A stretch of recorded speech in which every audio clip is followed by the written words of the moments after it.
fine supper.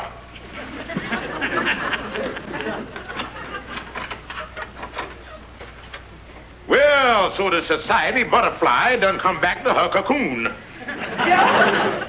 I never spent such an afternoon in my life.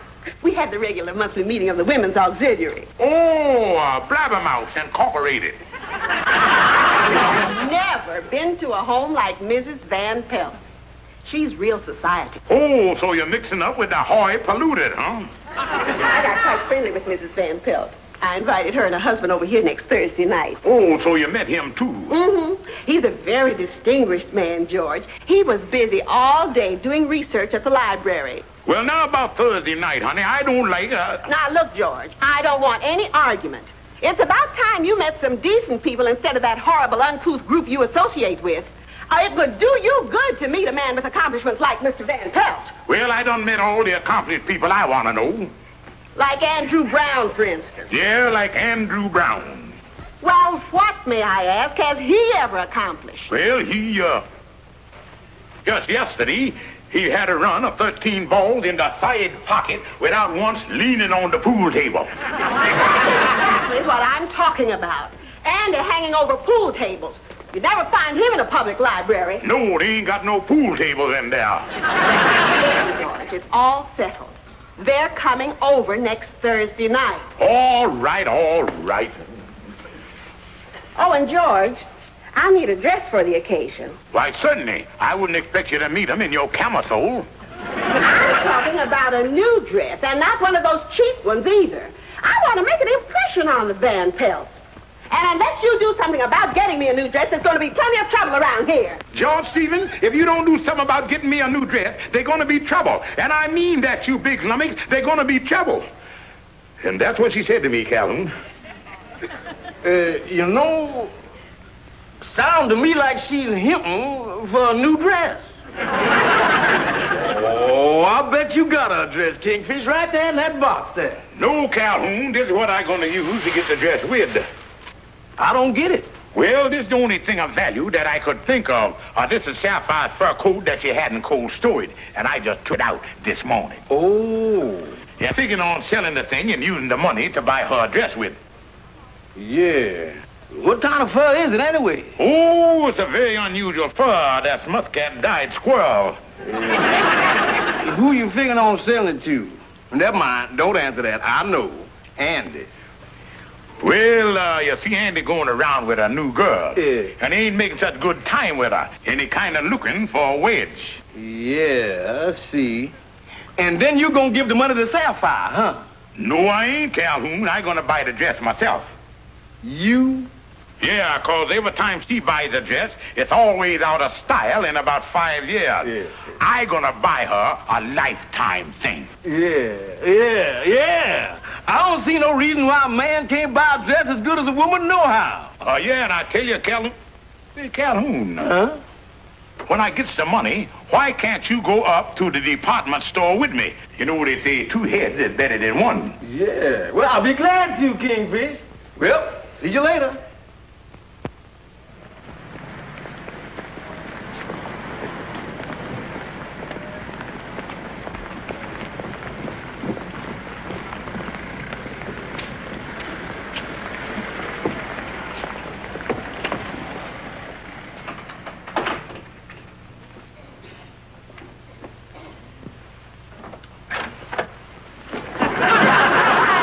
Kingfish, what is you doing serving drinks in here?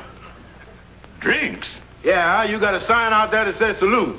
And that's satin, a fur satin. Oh. Yeah, and Andy, I'm very happy to see that I's in the fur business. Yeah, but this is kind of sudden, ain't it? Oh, no, Andy, a year from now I'll be celebrating my 1st anniversary. Yeah, time sure do pass, don't it? Where's all these furs you selling? Well, now, Andy, a first-class satin like this don't put the furs on display. We brings them out one at a time from the back. Sit down right here, Andy, and I'll show you our display. Yeah, that's it.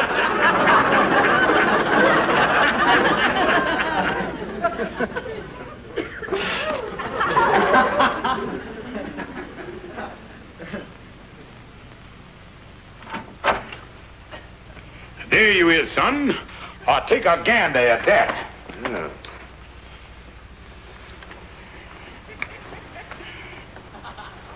Yeah, that'd make a nice rug, all right. A rug? Andy, I'll have you to know that this is the latest in the wearing apparel. Just take a look at the beauty and the warmth of the thing. Yeah. Andy, would you be interested in that? Let's see.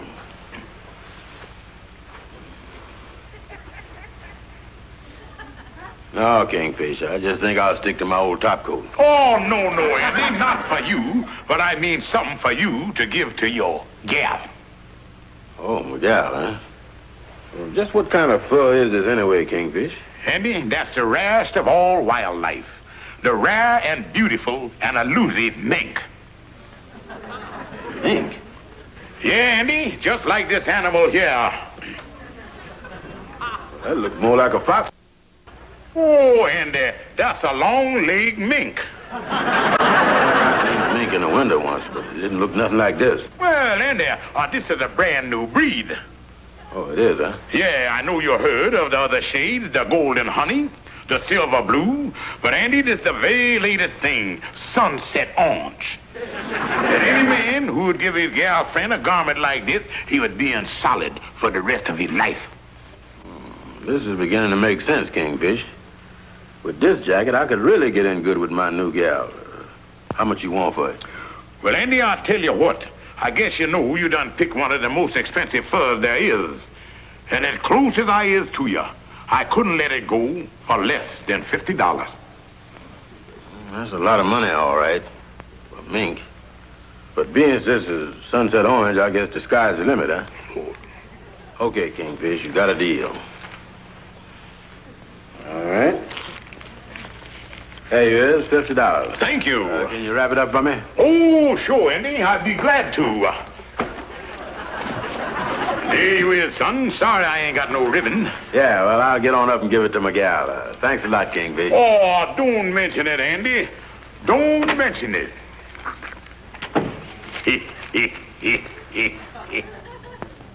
You said sunset orange. That's right. That's what the furrier told me. Oh, that's the latest thing. Well, Andy, it's very nice, and I appreciate it. And I'm going to get a lot of wear out of it. But it's not mink. It ain't? No.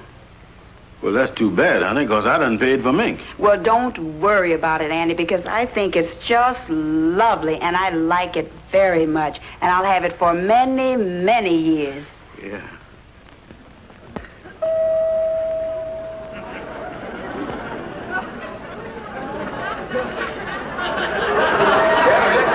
Kingfish? Women always make so much fuss about buying a dress. I guarantee you there's nothing to it. No, just a matter of using your head, that's all. Ooh, how do you do there? Excuse me, miss, but would you wait on us, please? I'll be with you gentlemen in a moment. Sapphire's a 36. Yeah. We'll sort of look over the rack here until the sales lady can help us. Yeah. There's 42, 40, 38. Yeah, here's a 36. Yeah. That is the biggest 36 I done ever seen. Yeah. Well, maybe you looked at the number backwards, Kingfish. Maybe it's a 63. Now, what can I do for you? Oh, I'd like to get one of these dresses for my wife. Are these the 36s? Yes, everything from here on. I know we'll find something you like.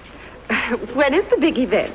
Well, next Thursday from 8:30 till 12. 8:30 till 12? That right? I guess you've been looking forward to this for a long time. No, I just found it out yesterday. I guess you and your wife are not the chatty sort. No, she just bounced into the house and told me the news. Does something like this appeal to you? Oh, what do you think about it, Calhoun? No, that's a little too plain. She wants something she can dance around in. I know it's none of my business, and I'm sure you know what you're doing. But if the event is as near as next Thursday, You won't have any use for this dress after that. Oh, well, I wouldn't say that, 'cause we already done made arrangements for some rumba lessons for next Friday. I wonder if I might speak to you privately for a moment. Oh, sure.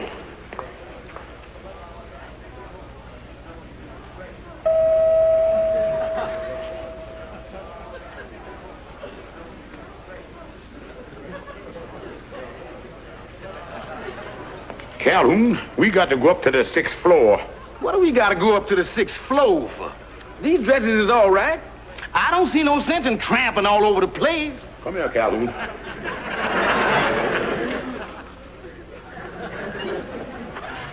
Well, is we gonna walk up or use the elevator?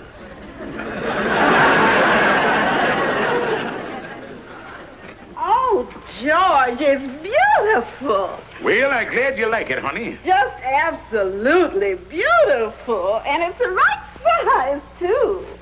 Oh, I could tell from the material that it's an expensive dress. Oh, yeah, honey, that's an original copy of our Slapperilli. But, George, how did you get the money for anything like this? Now, don't worry about that. You didn't sell anything of ours to get it, did you? Honey, how could you think a thing like that? Well, I'm sorry, George. It's just that it's so gorgeous. Well, honey, I'm going to tell you a little secret. For the past 4 months, I've been putting away 50 cents a day out of my lunch money. 'Cause I done decided to buy you something really beautiful. Oh, George, I never knew you were so thoughtful. Oh, by the way, George, I heard from Mrs. Van Pelt today. Their plans have changed. Well, what happened? Well, she forgot that the night I invited them over here is the night they're having their big society party, and they want us to come over there. Oh, and George, I do want to look nice. So first thing tomorrow morning, will you get my fur jacket out of storage?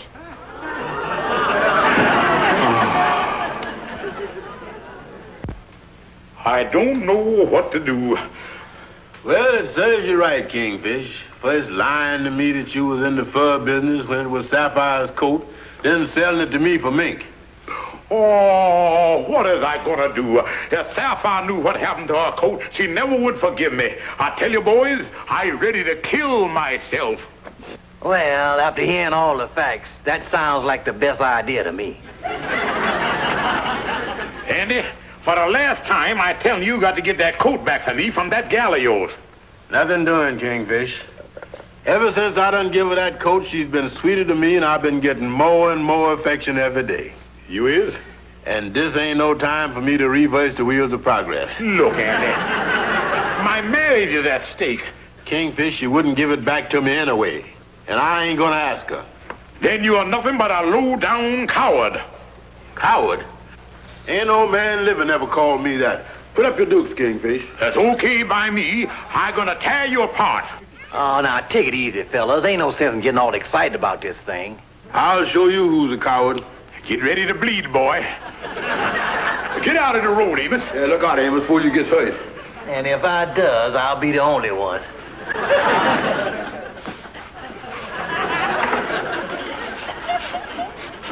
Amos, didn't I tell you to stay out of the way? Oh, you ripped it there. Yeah, tough fight.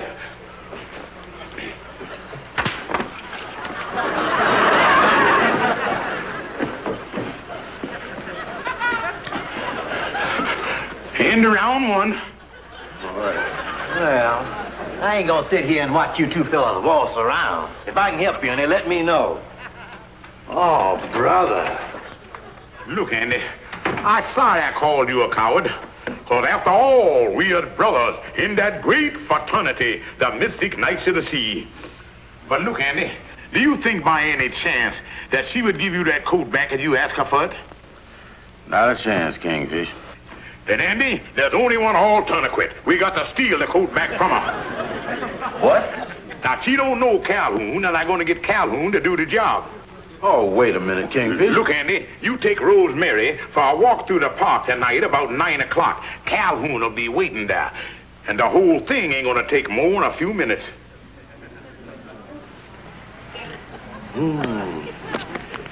Well, let's see what I'm gonna do here.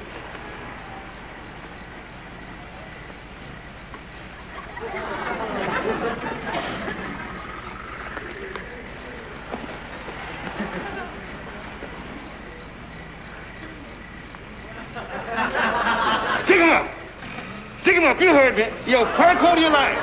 Don't move, I'll spray you with this cannon. Don't do that. Stick him up. Stick him up. Well, happy Halloween. Come here, you. Calhoun. Sam. What goes? Oh, Sam, I'm so glad it's you. Well, you see, I'm playing a little prank on Andy Brown. Oh, Andy, huh? Yeah, ain't nothing serious. I just played a little prank on him. Well, you can get into trouble this way. Yeah. Guess you better take it easy, Calhoun. Yeah, Sam, sure, Sam. Would you help me with my coat, please? Yeah. Let's hurry up.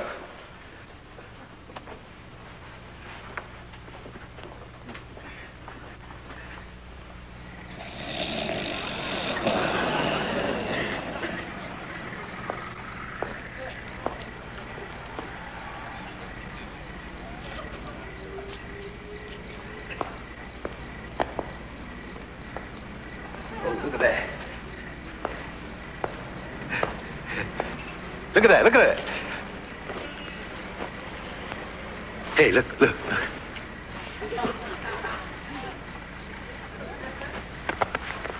Holy smoke, a hold-up. Yeah, what it is, all right. They don't got verbs. What I try to say, it's a hold-up.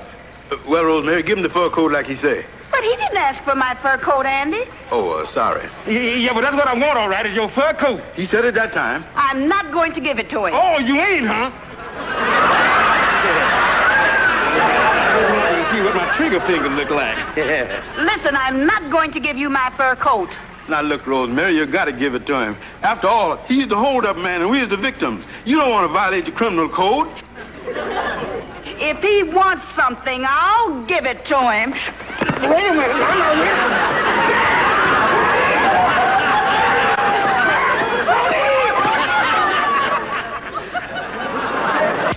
Yeah, honey, I'll be home in a little while. What's that? Your fur coat? No, I didn't forget it. I haven't it glazed for you. Yeah, and you'll have it in plenty time for the party tomorrow night. I'll guarantee you that. Okay, honey. Well, Calhoun ought to be with the coat any minute now. This is the darndest thing I ever heard of. Having Calhoun hold him up. Look, Amos, when you got your back to the wall, you can't be too choosy. And when Calhoun bring in that coat, all my trouble is over. Andy, where the coat? Didn't Calhoun get it? That Calhoun is the worst crook I done ever seen. He ought to be ashamed of himself. Oh, what happened, Andy? Rosemary wouldn't give him the coat and done chased him out of the park. Oh, this is the end of the world. Not quite, Kingfish. And there's worse to come. Rosemary done told me tonight that me and her has been invited to the Van Pelt party and she's gonna wear the fur jacket. Well, boys, you've really got yourself a problem now. 2 women going to a party and only 1 coat. I'd like to see just how you're gonna get out of this one.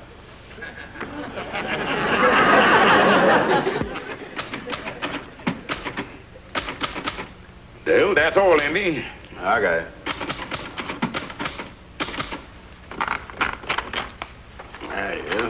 Yeah, Andy, this schedule will work out pretty good. In fact, that's the only way we can work it.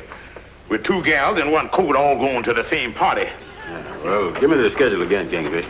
Well, Andy, first you take your gal to the party. Yeah. And then you passes me the coat. I run home and give it to Sapphire and bring her to the party. Check. Then when we get ready to leave, I'll take Sapphire home first, and when she go in the bedroom, then I'll run back to the party and give you the coat. And then you can take Rosemary home. Double check. Yeah, I got the whole thing figured out here according to time. We better simonize our watches here. You're gonna have a lot of running to do, Kingfish, back and forth to that party. Yeah, Andy, I'm glad it ain't a formal party because I figured on wearing my sneakers.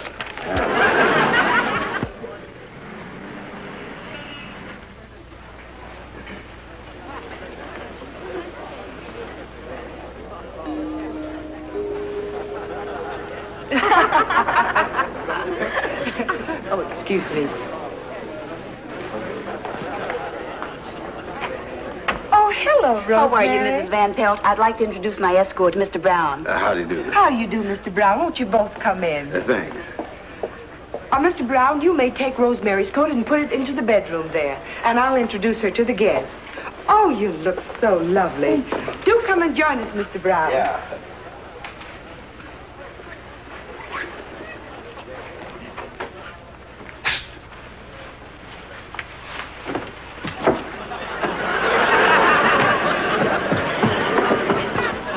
All right, operator, thank you. George, I've been trying to reach you all over town. What's the idea of coming in here at the last minute with my coat? Well, honey, I told you I was going to have it glazed, and he just finished with it a little while ago. Well, it doesn't look any different to me. Hurry and help me into it. Come on, we're late. Yes, my dear.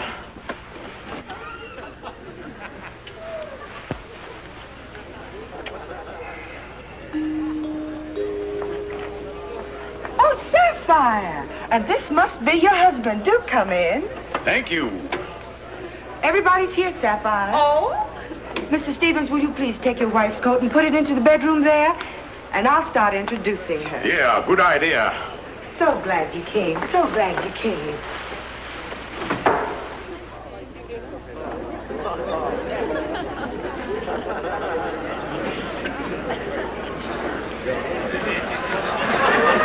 George, it's only 12 o'clock. Why do we have to leave so early? Well, honey, you know the night when we were dancing the rumba and I sideswiped Miss Van Pelt, I think I dislocated one of my vertigos. That's too bad, George. Get my coat. Oh, are you leaving, Sapphire? Yes, we are, Rosemary. Well, we'll go together. Oh, fine. I'll get Andy.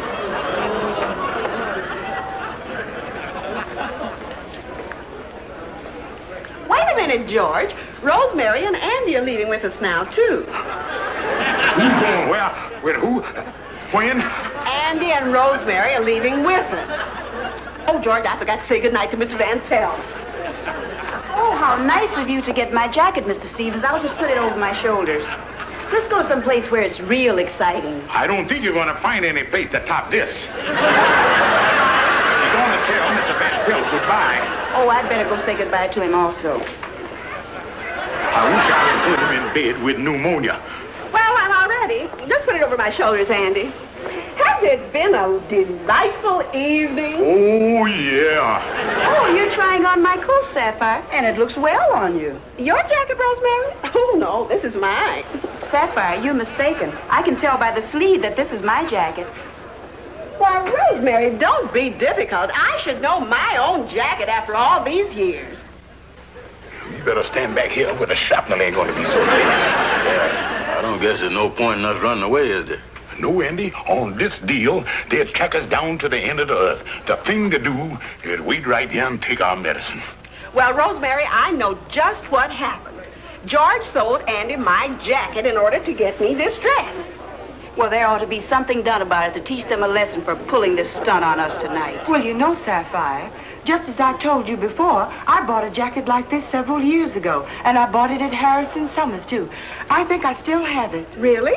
Yes. Now, why don't I let Rosemary wear my jacket, and the both of you walk out with jackets on and just don't say a word?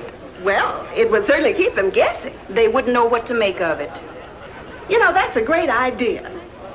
We'll teach them a lesson they'll never forget. I'll get it. Okay. They must be going at it hot and heavy in there now. Yeah, well, on the basis of what Rosemary did to Calhoun, I think Sapphire's gonna get the worst of it. Oh, I think Sapphire can take care of ourselves. Well, are we all ready? Yeah. You in the clear, son. Good luck, Kingfish.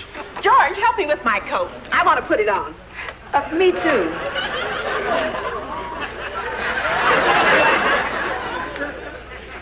Well, shall we go someplace and have coffee? Oh, that's a wonderful idea. Let's go.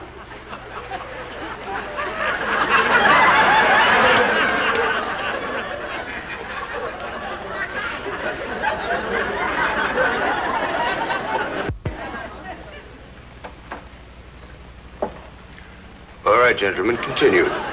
There's no two ways about it, Doctor. We're as nutty as a couple of fruitcakes. Check.